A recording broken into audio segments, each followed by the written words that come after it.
If it had not rained on a certain May morning, Valancy Sterling's whole life would have been entirely different. She would have gone, with the rest of her clan, to Aunt Wellington's engagement picnic, and Dr. Trent would have gone to Montreal.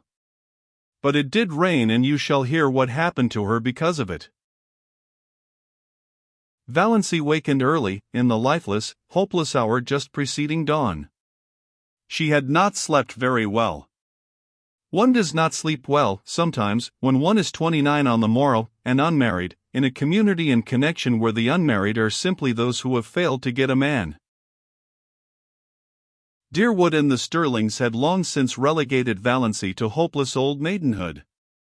But Valancy herself had never quite relinquished a certain pitiful, shamed, little hope that romance would come her way, yet never, until this wet, horrible morning, when she wakened to the fact that she was 29 and unsought by any man. There lay the sting. Valancy did not mind so much being an old maid. After all, she thought, being an old maid couldn't possibly be as dreadful as being married to an Uncle Wellington or an Uncle Benjamin, or even an Uncle Herbert. What hurt her was that she had never had a chance to be anything but an old maid. No man had ever desired her. The tears came into her eyes as she lay there alone in the faintly graying darkness. She dared not let herself cry as hard as she wanted to, for two reasons. She was afraid that crying might bring on another attack of that pain around the heart. She had had a spell of it after she had got into bed, rather worse than any she had had yet. And she was afraid her mother would notice her red eyes at breakfast and keep at her with persistent, mosquito-like questions regarding the cause thereof. Suppose, thought Valancy with a ghastly grin, I answered with the plain truth, I am crying because I cannot get married. How horrified mother would be, though she is ashamed every day of her life of her old maid daughter. But of course appearances should be kept up. It is not, Valancy could hear her mother's prim, dictatorial voice asserting, it is not maidenly to think about men. The thought of her mother's expression made Valancy laugh, for she had a sense of humor nobody in her clan suspected. For that matter, there were a good many things about Valancy that nobody suspected. But her laughter was very superficial, and presently she lay there, a huddled, futile little figure, listening to the rain pouring down outside and watching, with a sick distaste, the chill, merciless light creeping into her ugly, sordid room. She knew the ugliness of that room by heart, knew it and hated it. The yellow-painted floor, with one hideous, hooked rug by the bed, with a grotesque, hooked dog on it, always grinning at her when she awoke, the faded, dark red paper, the ceiling discolored by old leaks and crossed by cracks, the narrow, pinched little washstand, the brown paper lambrequin with purple roses on it, the spotted old looking-glass with the crack across it, propped up on the inadequate dressing table, the jar of ancient potpourri made by her mother in her mythical honeymoon, the shell-covered box, with one burst corner, which Cousin Stickles had made in her equally mythical girlhood, the beaded pincushion with half its bead fringe gone, the one stiff, yellow chair, the faded old motto, gone but not forgotten, worked in colored yarns about great-grandmother Sterling's grim old face, the old photographs of ancient relatives long banished from the rooms below. There were only two pictures that were not of relatives. One, an old chromo of a puppy sitting on a rainy doorstep. That picture always made Valancy unhappy. That forlorn little dog crouched on the doorstep in the driving rain. Why didn't someone open the door and let him in? The other picture was a faded, passepartout engraving of Queen Louise coming down a stairway, which Aunt Wellington had lavishly given her on her 10th birthday. For 19 years she had looked at it and hated it, beautiful, smug, self-satisfied Queen Louise.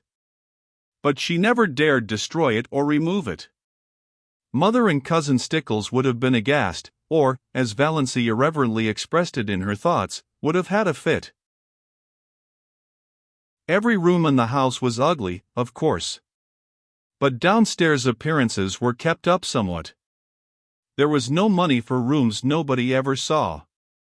Valancy sometimes felt that she could have done something for her room herself, even without money, if she were permitted. But her mother had negatived every timid suggestion and Valancy did not persist. Valancy never persisted. She was afraid to. Her mother could not brook opposition. Mrs. Sterling would sulk for days if offended, with the airs of an insulted duchess. The only thing Valancy liked about her room was that she could be alone there at night to cry if she wanted to. But, after all, what did it matter if a room, which you used for nothing except sleeping and dressing in, were ugly? Valancy was never permitted to stay alone in her room for any other purpose. People who wanted to be alone, so Mrs. Frederick Sterling and Cousin Stickles believed, could only want to be alone for some sinister purpose. But her room in the Blue Castle was everything a room should be. Valancy, so cowed and subdued and overridden and snubbed in real life, was wont to let herself go rather splendidly in her daydreams. Nobody in the Sterling clan, or its ramifications, suspected this, least of all her mother and Cousin Stickles. They never knew that Valancy had two homes, the ugly red brick box of a home, on Elm Street, and the Blue Castle in Spain. Valancy had lived spiritually in the Blue Castle ever since she could remember. She had been a very tiny child when she found herself possessed of it. Always, when she shut her eyes, she could see it plainly, with its turrets and banners on the pine-clad mountain height, wrapped in its faint, blue loveliness, against the sunset skies of a fair and unknown land. Everything wonderful and beautiful was in that castle. Jewels that queens might have worn, robes of moonlight and fire, couches of roses and gold, long flights of shallow marble steps, with great, white urns, and with slender, mist-clad maidens going up and down them, courts, marble-pillared, where shimmering fountains fell and nightingales sang among the myrtles, halls of mirrors that reflected only handsome knights and lovely women, herself the loveliest of all, for whose glance men died. All that supported her through the boredom of her days was the hope of going on a dream spree at night. Most, if not all, of the Sterlings would have died of horror if they had known half the things Valancy did in her Blue Castle. For one thing, she had quite a few lovers in it. Oh, only one at a time. One who wooed her with all the romantic ardor of the age of chivalry and won her after long devotion in many deeds of daring-do, and was wedded to her with pomp and circumstance in the great, banner-hung chapel of the Blue Castle. At 12, this lover was a fair lad with golden curls and heavenly blue eyes. At 15, he was tall and dark and pale, but still necessarily handsome. At 20, he was ascetic, dreamy, spiritual. At 25, he had a clean-cut jaw, slightly grim, and a face strong and rugged rather than handsome. Valancy never grew older than 25 in her Blue Castle, but recently, very recently, her hero had had reddish, tawny hair, a twisted smile and a mysterious past. I don't say Valancy deliberately murdered these lovers as she outgrew them. One simply faded away as another came. Things are very convenient in this respect in Blue Castles. But, on this morning of her day of fate, Valancy could not find the key of her Blue Castle. Reality pressed on her too hardly, barking at her heels like a maddening little dog. She was 29, lonely, undesired, ill-favored, the only homely girl in a handsome clan, with no past and no future. As far as she could look back, life was drab and colorless, with not one single crimson or purple spot anywhere. As far as she could look forward, it seemed certain to be just the same until she was nothing but a solitary, little withered leaf clinging to a wintry bough. The moment when a woman realizes that she has nothing to live for, neither love, duty, purpose, nor hope, holds for her the bitterness of death. And I just have to go on living because I can't stop. I may have to live 80 years, thought Valancy, in a kind of panic. We're all horribly long-lived. It sickens me to think of it. She was glad it was raining, or rather, she was drearily satisfied that it was raining. There would be no picnic that day. This annual picnic, whereby Aunt and Uncle Wellington, one always thought of them in that succession, inevitably celebrated their engagement at a picnic 30 years before, had been, of late years, a veritable nightmare to Valancy. By an impish coincidence, it was the same day as her birthday, and, after she had passed 25, nobody let her forget it. Much as she hated going to the picnic, it would never have occurred to her to rebel against it. There seemed to be nothing of the revolutionary in her nature. And she knew exactly what everyone would say to her at the picnic. Uncle Wellington, whom she disliked and despised even though he had fulfilled the highest sterling aspiration, marrying money, would say to her in a pig's whisper, "Not thinking of getting married yet, my dear," and then go off into the bellow of laughter with which he invariably concluded his dull remarks. And Wellington, of whom Valancy stood in abject awe, would tell her about Olive's new chiffon dress and Cecil's last devoted letter. Valancy would have to look as pleased and interested as if the dress and letter had been hers, or else Aunt Wellington would be offended. And Valancy had long ago decided that she would rather offend God than Aunt Wellington, because God might forgive her but Aunt Wellington never would. Aunt Alberta, enormously fat, with an amiable habit of always referring to her husband as he, as if he were the only male creature in the world, who could never forget that she had been a great beauty in her youth, would condole with Valancy on her sallow skin. "I don't know why all the girls of today are so sunburned. When I was a girl my skin was roses and cream. I was counted the prettiest girl in Canada, my dear." Perhaps Uncle Herbert wouldn't say anything, or perhaps he would remark jocularly, "How fat you're getting, Doss." And then everybody would laugh over the excessively humorous idea of poor, scrawny little Doss getting fat. Handsome, solemn Uncle James, whom Valancy disliked but respected because he was reputed to be very clever and was therefore the clan oracle, brains being none too plentiful in the Sterling connection, would probably remark with the owl-like sarcasm that had won him his reputation, "I suppose you're busy with your hope chest these days?"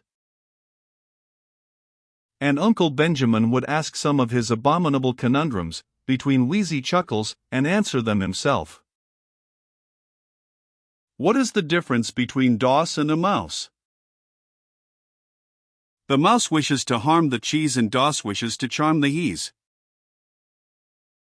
Valancy had heard him ask that riddle 50 times, and every time she wanted to throw something at him. But she never did.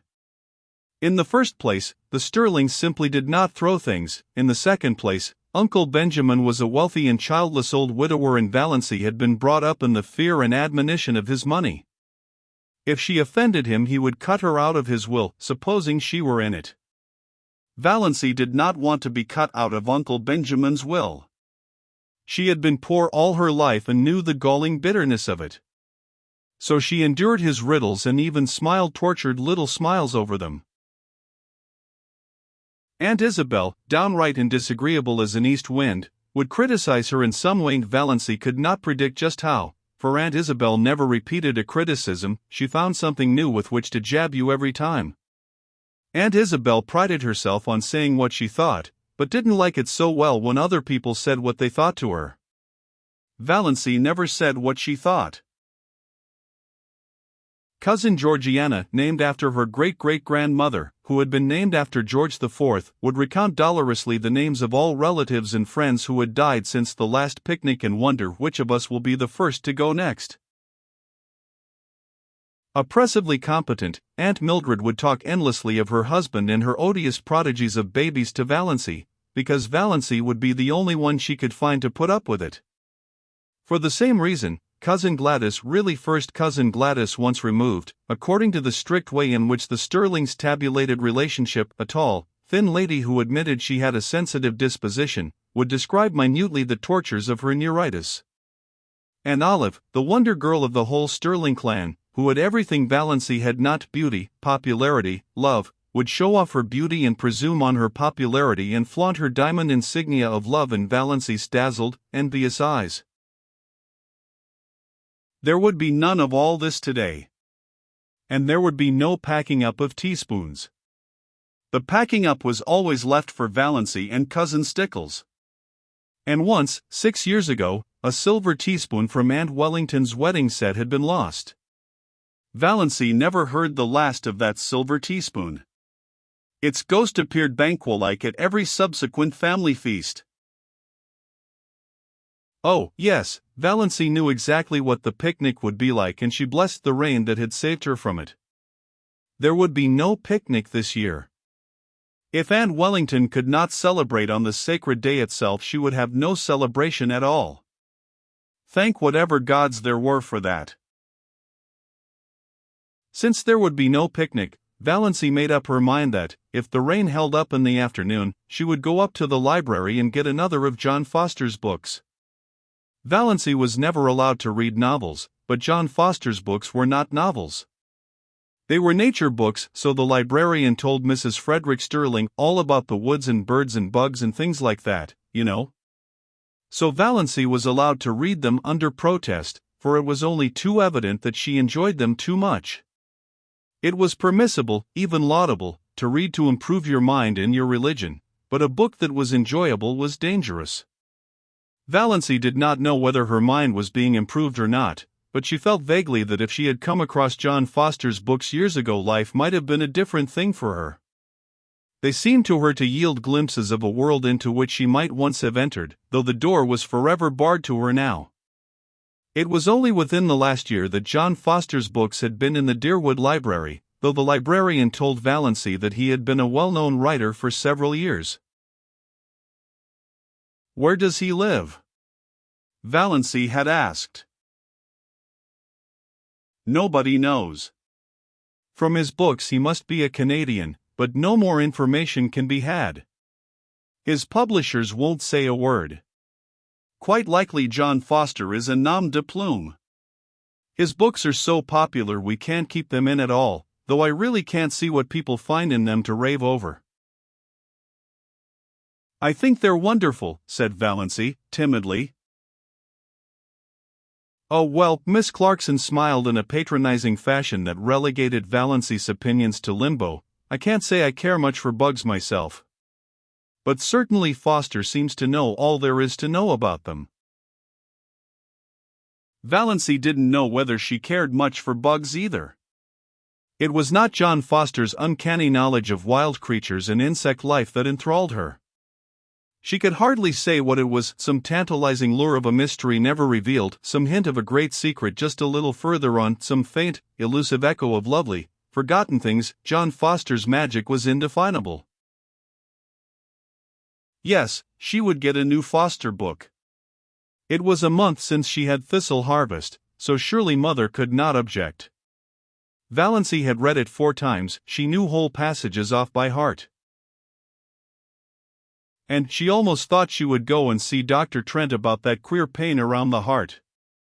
It had come rather often lately, and the palpitations were becoming annoying, not to speak of an occasional dizzy moment and a queer shortness of breath. But could she go to see him without telling anyone? It was a most daring thought. None of the Sterlings ever consulted a doctor without holding a family council and getting Uncle James' approval. Then, they went to Dr. Ambrose Marsh of Port Lawrence, who had married second cousin Adelaide Sterling. But Valancy disliked Dr. Ambrose Marsh. And, besides, she could not get to Port Lawrence, 15 miles away, without being taken there. She did not want anyone to know about her heart.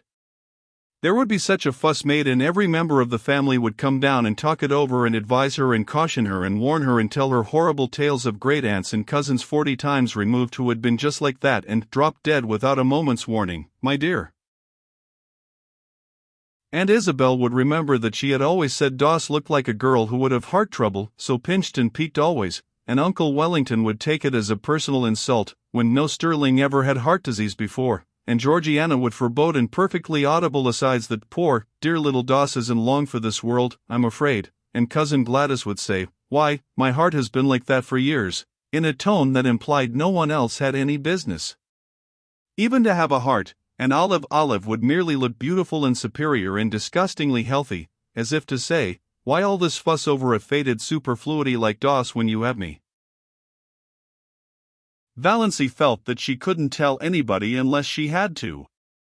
She felt quite sure there was nothing at all seriously wrong with her heart and no need of all the pother that would ensue if she mentioned it. She would just slip up quietly and see Dr. Trent that very day. As for his bill, she had the $200 that her father had put in the bank for her the day she was born. She was never allowed to use even the interest of this, but she would secretly take out enough to pay Dr. Trent. Dr. Trent was a gruff, outspoken, absent-minded old fellow, but he was a recognized authority on heart disease, even if he were only a general practitioner in out-of-the-world Deerwood. Dr. Trent was over 70 and there had been rumors that he meant to retire soon. None of the Sterling clan had ever gone to him since he had told Cousin Gladys, 10 years before, that her neuritis was all imaginary and that she enjoyed it. You couldn't patronize a doctor who insulted your first cousin once removed like that, not to mention that he was a Presbyterian when all the Sterlings went to the Anglican Church. But Valency, between the devil of disloyalty to clan and the deep sea of fuss and clatter and advice, thought she would take a chance with the devil.